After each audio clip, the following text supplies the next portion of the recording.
Speaker साहब, यहाँ बहुत बातें हुई, लेकिन अब इनको चाहिए कि थोड़ा सा सुन भी लें। अब किसी ने कहा कि जी ये बजट जो है इसका क्या प्रोसेस है, टैक्सेशन जो है वो कैसे होती है, और कैपिटल फॉर्मेशन वगैरह के ऊपर बातें। तो ये कोई 3 साल पुराना मुल्क तो नहीं, ये तो 74 साल से चल रहा है। ये हुकूमत तो अभी इसको तो 2.5-3 साल हुए, तो उन खुद ही अपने आप को अपने गिरबान में झांकें कि इनके पिछले 30 साल के बीच में जो इन्होंने हुकूमतें की हैं उसका क्या निज़ाम था, उसके प्लानिंग का क्या निज़ाम था, टैक्सेशन का क्या निज़ाम था। तो ये निज़ाम अगर उसको ये कहते हैं कि ये निज़ाम ठीक नहीं है, तो हम भी कहते हैं ठीक नहीं, हम भी उसको ठीक करने वाले हैं। इस बजट के बीच में जो मैंने जो तकरीर की, तो मैंने उसमें एफडीआर के रिफॉर्म्स की बात की, मैंने एफडीआर के रिफॉर्म्स की बात की। मैंने कहा कि ग्रोथ स्ट्रैटेजी हम दे रहे हैं, और हमने कहा कि इस दफ़ा हम ट्रिकल डाउन के लिए हम नहीं रुकेंगे।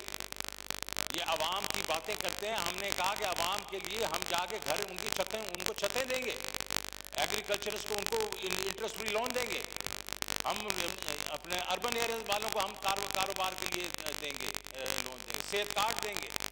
ये चीज़ें हम लेके आ रहे हैं पहली दफ़ा, तो इनको समझना चाहिए कि अगर उसको अप्रिशिएट करें। और फिर इन्होंने कहा कि बजट बेसिंग का प्रोसेस क्या है, ये IMF बनाती है, ये IMF की बात कर रहे हैं। क्या ये इनकी हुकूमतों में IMF नहीं आया था? और ये IMF दिया किसने है, ये दिया किसने है? ये मेरे से मैं उस वक्त तो बजट में मैंने कहा नहीं, लेकिन मैं इनको आपको आज बता देता हूँ। 156 बिलियन का ट्रेड डेफिसिट किया पिछले 5 साल में, 156 बिलियन का ट्रेड डेफिसिट। अगर रुपया रियल इफेक्टिव एक्सचेंज रेट के साथ हुआ होता डिवैल्यू, क्योंकि यहां बैठे हुए जो समझते रियल इफेक्टिव एक्सचेंज रेट को, शायद सारे ना समझते हो, उससे वो 96 बिलियन का होता, $60 बिलियन का टीका लगाया। बात करते हैं कि IMF किधर से आया।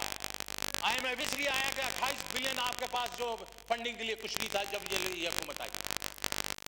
$60 billion was paid out of this country because of the flawed exchange rate policy. And if they want to challenge me, I am going to give them the paper. They can go and show it to the economists. उसको मैं आपको figures देता हूँ। 25 billion peoples party छोड़ के गई थी अपना एक्सपोर्ट्स। उस जमाने में बांग्लादेश की एक्सपोर्ट $27 बिलियन थी। जब उसके बाद बांग्लादेश तो 37 बिलियन पे पहुंच गया, हम तो 16 तक तो 21 पे आ गए वापस आ गए। तो क्या हुआ, क्यों क्या ऐसी बात हुई? 2014-15 के बीच में ऑयल प्राइसेस गिरी, कमोडिटी प्राइसेस गिरी, डॉलर की तरफ सारे के सारे गए, डॉलर चढ़ गया। हमारा एक वाहिद रुपी था, हमारी करेंसी थी, पूरी दुनिया की करेंसी जो है वो डिवैल्यू हुई अगेंस्ट द डॉलर, हम एप्रिशिएट कर गए। अरे वाह, पाकिस्तान में पता नहीं कोई चीज ऊपर से तो गिरी होगी जिसमें हम एप्रिशिएट कर गए। उसका नुकसान क्या हुआ? उसका नुकसान ये हुआ कि हमारी एक्सपोर्ट्स गिरी, हमारी एक्सपोर्ट्स बढ़ी, और वो उसने एक ट्रेड डेफिसिट इतना बड़ा किया कि उसकी वजह से करंट अकाउंट डेफिसिट 20 बिलियन, उसकी वजह से IMF आया।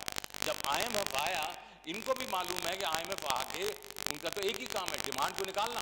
उन्होंने आपका डिस्काउंट रेट बढ़ा दिया, 13.5 कर दिया। हमें तो पैसे चाहिए थे। उसके बाद एक्सचेंज रेट वो ले गए 170 के करीब, और फिर वापस आया अब 155 पे। लेकिन एक्चुअली तो उसकी वही लेवल था ना, 155-160।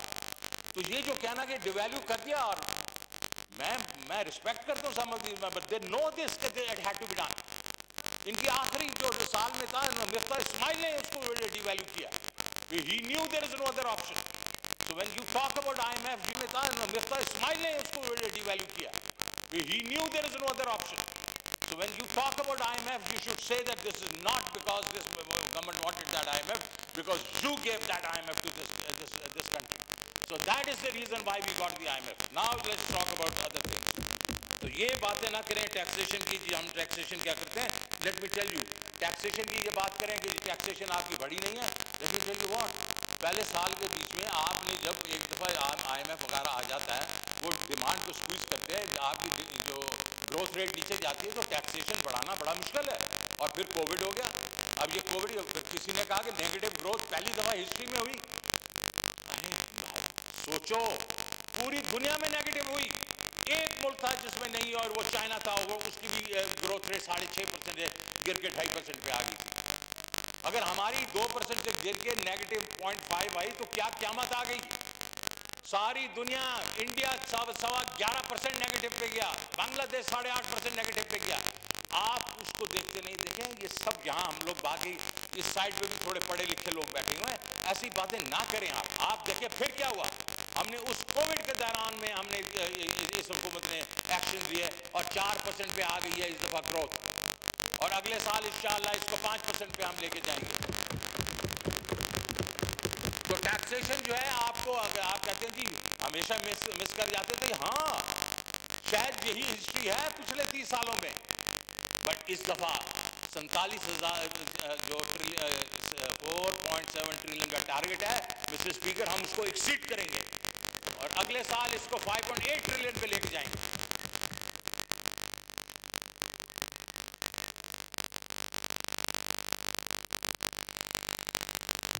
पीडीएल की बात कर रहे हैं कि पीडीएल में अभी तो पीडीएल जो है इस वक्त तो 4.5-5 रुपए है।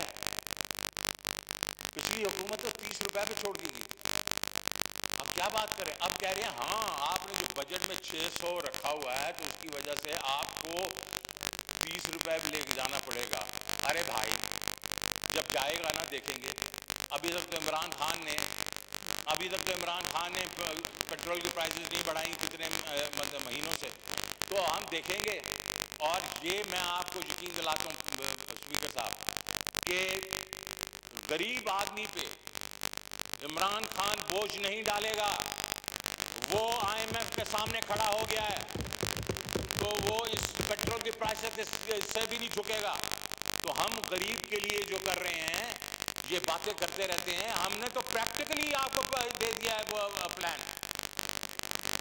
ये घर भी देंगे, एग्री लोन्स भी देंगे, कारोबार के लिए कर्ज भी देंगे, सेफ कार्ड भी देंगे। तो हम तो गरीब के लिए एक डायरेक्ट हम ट्रिकल डाउन का इंतजार नहीं करेंगे। तो क्या आगे बात कर रहे हैं गरीब की और पॉवर्टी की।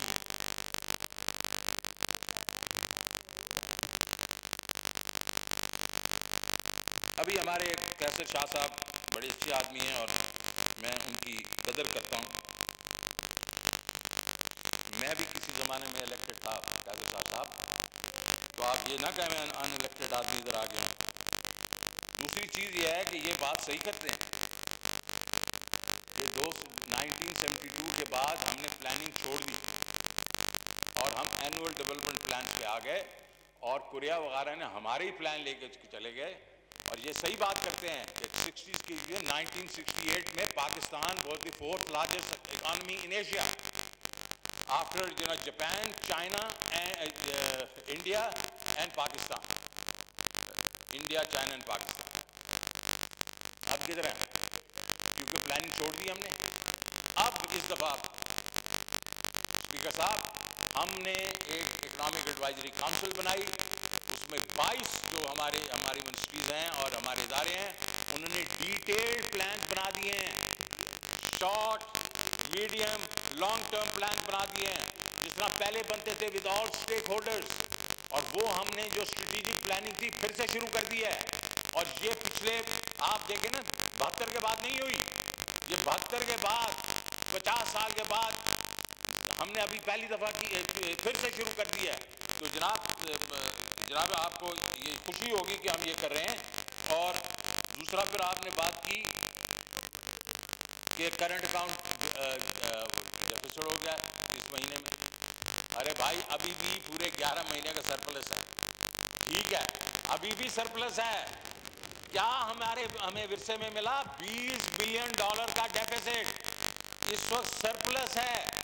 हाँ ऊंच नीच होगी, कभी ऑयल प्राइसेस ऊपर जाती हैं, कभी नीचे जाती हैं, आप इफेक्ट होते हैं, कभी हमें कमोडिटीज लानी पड़ती हैं, वीट इंपोर्ट करना पड़ता है, लेकिन अभी भी सरप्लस है। आपका ख्याल में ये सरप्लस रहेगा, शायद ना रहे, शायद 1-2-3 बिलियन डॉलर हमारा डेफिसिट हो जाए, लेकिन हमारे पास फ्लोज हैं, we have capacity, we will create dollars. क्योंकि आपने बजट में देखा कि हमने किस चीज़ को हमने तरजीह दी, एक्सपोर्ट्स एक्सपोर्ट्स एक्सपोर्ट्स। तो इसलिए फिक्र नहीं करें, हमारा एक्सचेंज रेट भी बहुत रियल इफेक्टिव एक्सचेंज रेट के साथ है।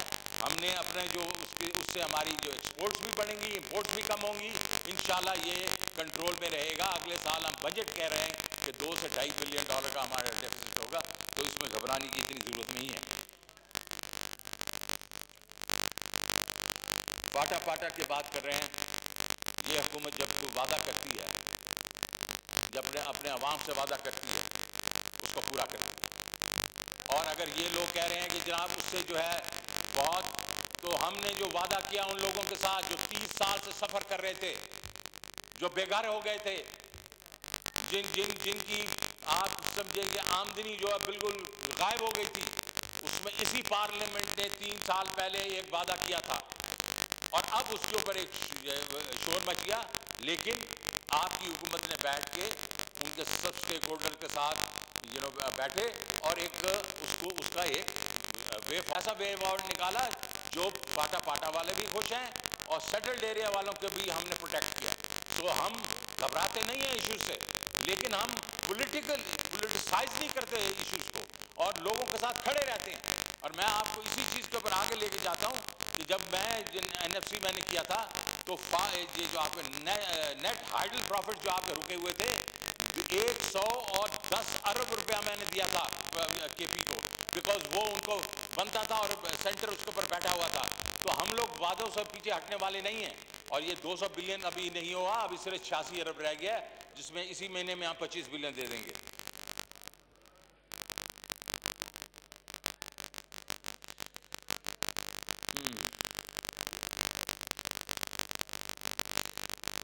अब वो कह रहे हैं जी एडिशनल डेट आपने कर दिया, और आई थिंक आशा बीबी ने भी ये कहा कि 67% तो चला जाता है, 67% चला जाता है, उसके बाद डेट सर्विसिंग में बाकी रह क्या जाता है। तो मैं उनसे पूछना चाहता हूँ कि अगर आपको जब डिस्काउंट रेट क्यों बढ़ा, इसलिए बढ़ा कि आर्टिफिशियली आपने रखा हुआ था एक्सचेंज रेट को नीचे, और जब हमें IMF मिला तो उन्होंने कहा डिस्काउंट रेट, और उस डिस्काउंट रेट की वजह से 1500 अरब रुपए का हमें एडिशनैलिटी लेनी पड़ी। तो वो जब 1500 अरब बजट हो गया, लेकिन she must understand primary deficit जो कि ये 3.8% ऑफ GDP छोड़ के गए थे 18 में, जिसका मतलब है आमदनी में से अगर आप खर्चे में से अगर आप निकाल दें डेट सर्विसिंग को, तो वो कितना होता है GDP का, वो 3.8% ये छोड़ के गए थे, उसको हमने 1.1% इस दफा इस साल कर दिया है, और अगले साल वो 0.6% में जाएगा। ये है फिस्कल मैनेजमेंट। फिस्कल मैनेजमेंट को अगर ये वो चैलेंज करते हैं तो this is what fiscal management is. Debt management की बात करें कि जी डेट बढ़ता जा रहा है, डेट बढ़ता जा रहा है। स्पीकर साहब, इस साल ये जो कोविड का साल पिछला गुजरा है, तो उसके बीच में सारी दुनिया का जो डेट टू GDP बढ़ा है, एवरेज पे 10% बढ़ा है, एवरेज पे 10% बढ़ा है। पाकिस्तान का 1.5% बढ़ा है, और अब कह रहे हैं कि डेट मैनेजमेंट, और इस दफा आप डेट टू GDP नीचे आया है, जो करंट ईयर है, अगले साल और नीचे आएगा।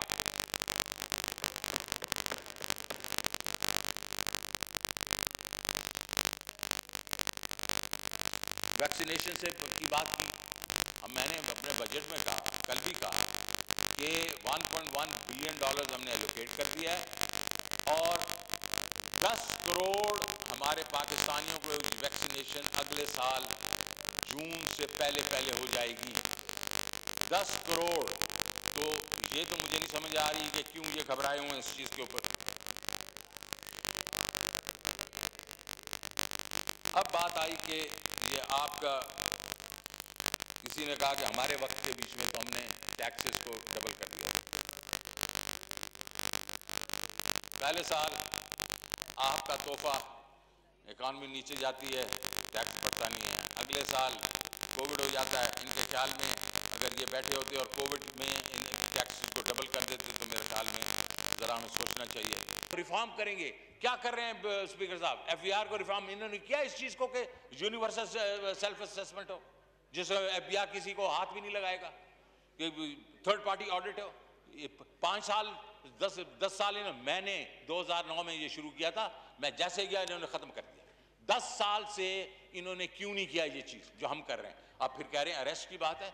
जनाब बिल्कुल, मैंने कहा कि अगर एक कोई शख्स जो है वो विलफुल टैक्स डिफॉल्टर है, हमारी परसुएशन के बाद भी नहीं मानता, तो हर दुनिया में हर जगह एक डिटेरेंट होता है। ये कहते हैं कि ये तो एक आम आदमी, गरीब आदमी का हम लोग बेसिकली कर्ज लेके बैठे होते हैं जो हमने आमदनी की थी और टैक्स देना होता है। हमें टैक्स देना है अमीरों को, जिसने टैक्स दे सकता है उसको देना है। और ये कहते हैं अगर ना दें उसको अरेस्ट भी ना करें। देखें जनाब, मैंने अपने तक वो पावर रखी है 2 और आदमियों के साथ, इसलिए कि इसको मिसयूज नहीं किया जाए। लेकिन अगर कोई विलफुल डिफॉल्टर है, वो समझता है इस मुल्क से बड़ा है और वो टैक्स नहीं देगा, बिल्कुल अरेस्ट करेंगे हम उसको।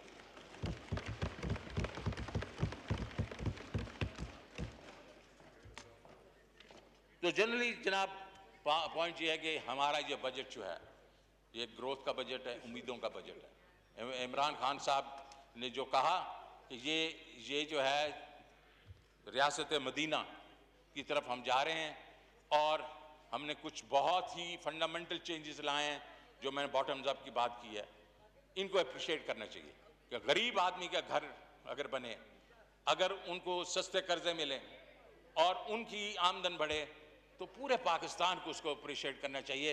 ये सिर्फ एक पार्टी को नहीं अप्रिशिएट करना है। Thank you very much. Thank you.